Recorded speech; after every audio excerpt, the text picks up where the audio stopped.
Hello and thanks again for tuning into our videos.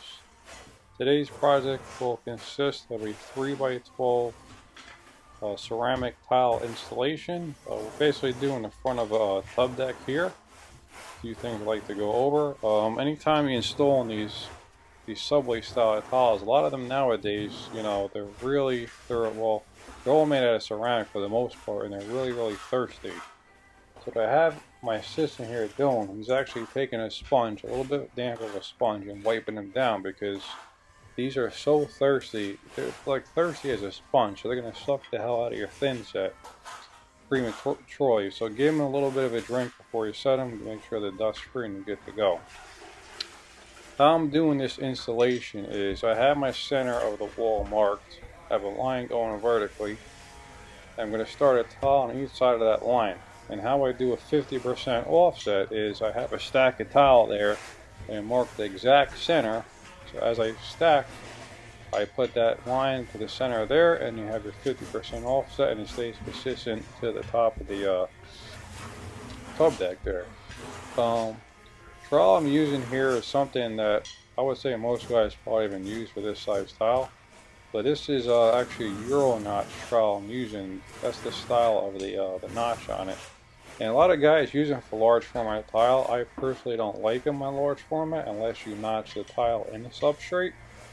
But for these small tiles like this, these Euro notch and fancy V notch Superior type trowels really give you good coverage. And they don't really ooze out the joints much at all. And this insulation, it's a non-wet area, and it's never going to get stepped on. Obviously it's on a wall, so there's no traffic on it, so we're not going to even back out of these. But one thing I'm going to do to make sure the coverage is good is as I place the tile in and push it in, and I rock it to the left and to the right, if you can see what I'm doing there, and that collapses the ridges, giving you really good coverage on these tiles. The thin set I'm using here, I believe, was Latitude Twilight, and that's a real non-sag, good, really sticky thin set. Really not the best non-sag, but I use spacers on my wall, so it works out just fine.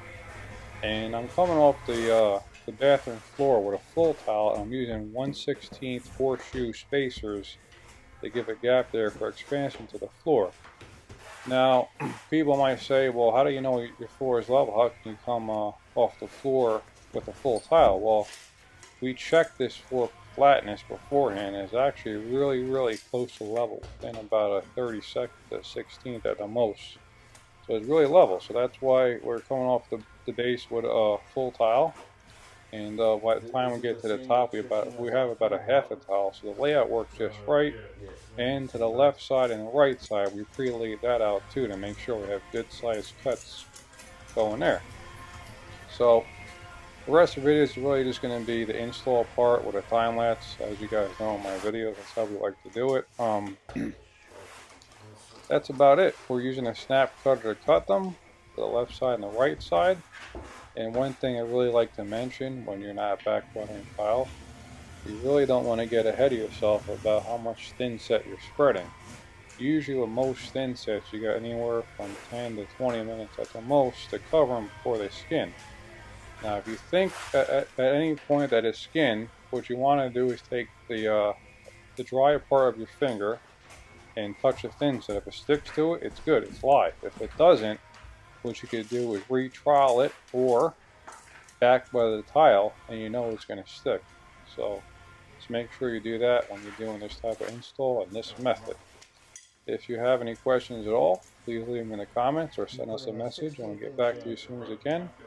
Also, thanks again for tuning in, and please subscribe.